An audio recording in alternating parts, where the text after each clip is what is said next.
Hello, everybody. My name's Shaliz. Welcome everybody to my 5-year anniversary of No Time to Die. No Time to Die came out 5 dang years ago.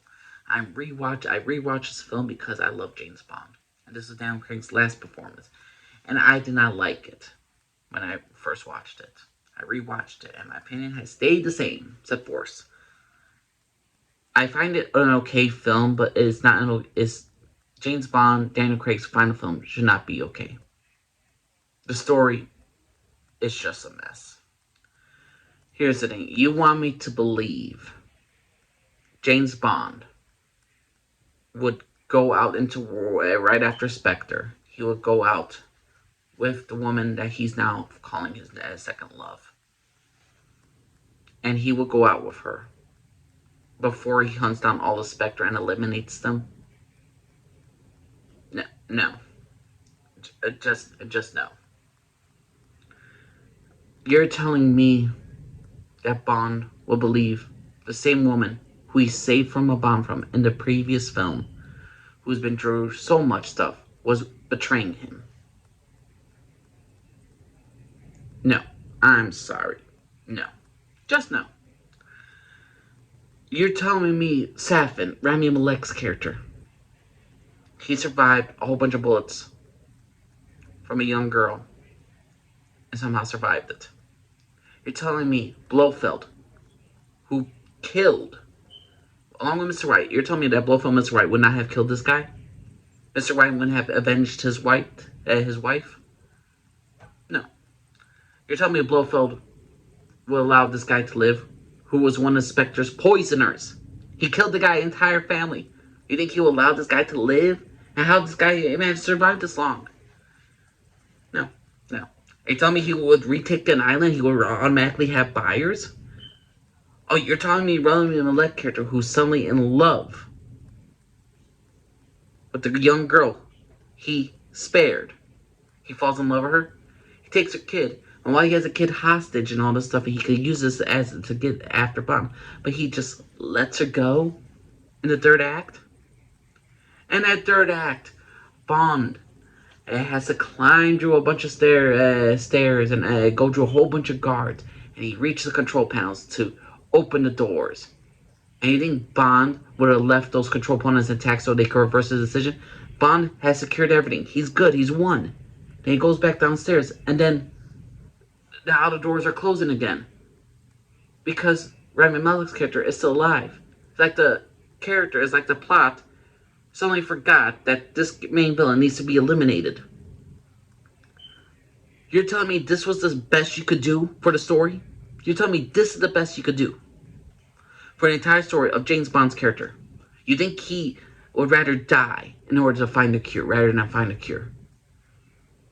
Oh, it's incurable, whatever. You think he'd rather give up and die and not eliminate certain threats to his family? Granted, he will never see them again. Okay. He'll accept that. He'll accept this and that. That's all he wants to do. To die. That's all James Bond wants to do. It's no time to die. No, it is time for him to die, apparently. I don't like the ending of Daniel Craig and James Bond. I don't mind the fact that he has a kid. I don't mind the fact that he's in love again. I really don't mind it. But there's better ways to kill him off. And again, Ryan Malek's character completely wasted. Safin's one of the worst villains of all time.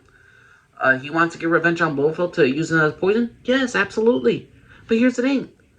How do you not have a screenwriter after screenwriter tell you, okay, this is a flaw, this is a flaw, this is a flaw? There should be no excuse.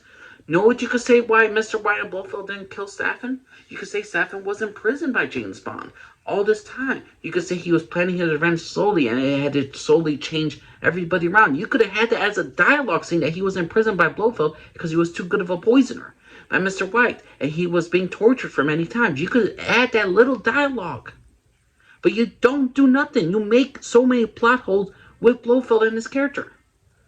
And Blofeld's entire thing that he wants to recover a DNA device so he could kill James Bond on his birthday when he could kill James Bond any freaking time.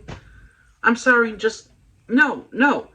Certain scenes like where Bond just grabs Blofeld and is like, die, Blofeld, die. I'm like, oh my God, we're just phoning it in now.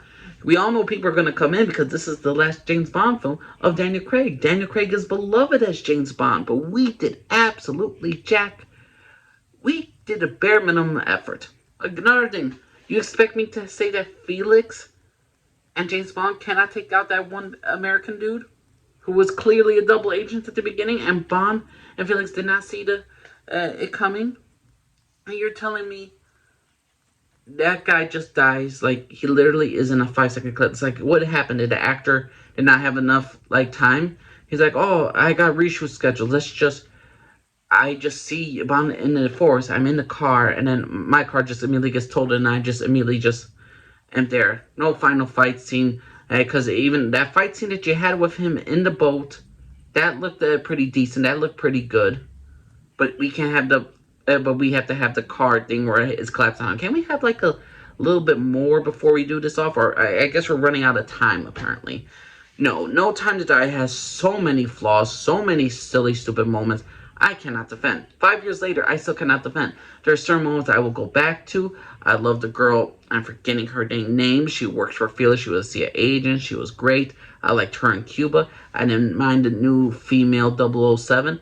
I didn't mind her. They had a little back and forth going along with each other about the whole 007 thing. I like that as well. I still like Q. I still like M, played by Ralph Fiennes. I still love Moneypenny. There's certain things I still enjoy about this film, but the thing is, though, the plot and the story makes no sense to me.